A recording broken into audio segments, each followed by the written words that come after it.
Thank you all so much, the judges and Christy.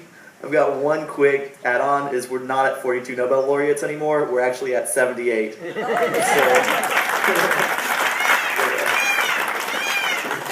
peacocks like that. I'm incredibly honored to be here receiving this award with so many people who've made such an impact at courageously exercising their freedom of speech. When I first began the effort to repeal the Louisiana Science Education Act, I didn't think it was going to be a freedom of speech battle. I knew the law was crazy and irresponsible, but I assumed our elected leaders would have the courage to stand up with me. I couldn't grasp how much control the religious right had. Pretty soon, I learned what everyone else being honored here today probably knows, that even in America, there's a cost to the so-called freedom of speech. When I testified before our state senators, I had senators belittling me and the other high school students who came to testify with me. They ridiculed the Nobel laureates with little letters behind their names and who had endorsed our cause.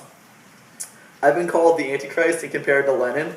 I've had organizations pray for me to fail. I've even been blamed for Hurricane Katrina, although I'm not entirely sure of the logistics on that one, because that was 7 years ago now.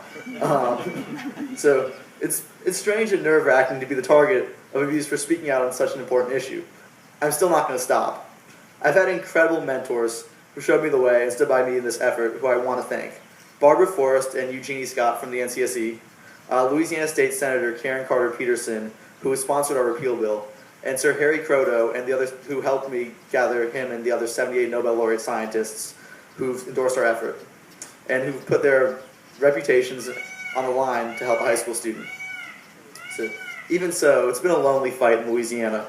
When the creationism law passed back in 2008, only 3 out of 144 Louisiana legislators opposed it. Our governor, Bobby Jindal, a biology major at Brown University, betrayed his education and the education of Louisiana students by embracing, signing, and then defending this law. Call me crazy, but our students must learn good science. My generation is going to be the one to cure AIDS and cancer. We're going to invent the next iPhones, fly us to Mars, invent the next alternative energy source. But if our schools don't teach our kids good science, then it won't be Americans who discover these things.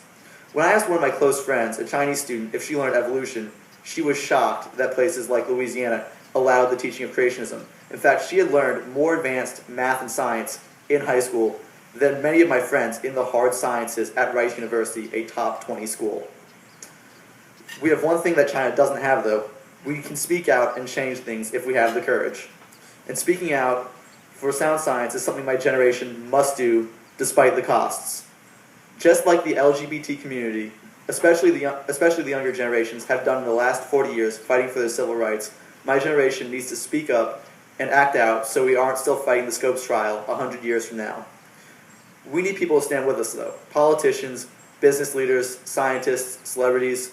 We need to call out Mitt Romney for making a cowardly creationist like my governor, Bobby Jindal, his education guru, and putting him on his VP shortlist.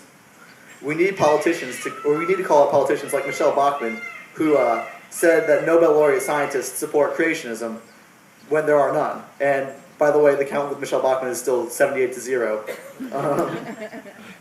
We need to tell the national media to stop sitting on the sidelines and ignoring creationism laws, because they're not just a Louisiana problem. You can't just sit comfy in New York and ignore all of this.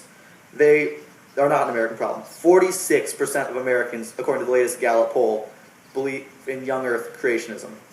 New Hampshire tried to pass its own creationism law and continually does that. Tennessee passed its own creationism law this spring. North Carolina is discussing outlawing climate change science. Science denial is not just a Louisiana problem, it's an American problem. And y'all know that here at the Hefner Foundation that free speech is not without its costs. And you know that speaking out creates change. That's why I'm so proud to accept this honor. Thank you all so much. I'm incredibly honored to be here.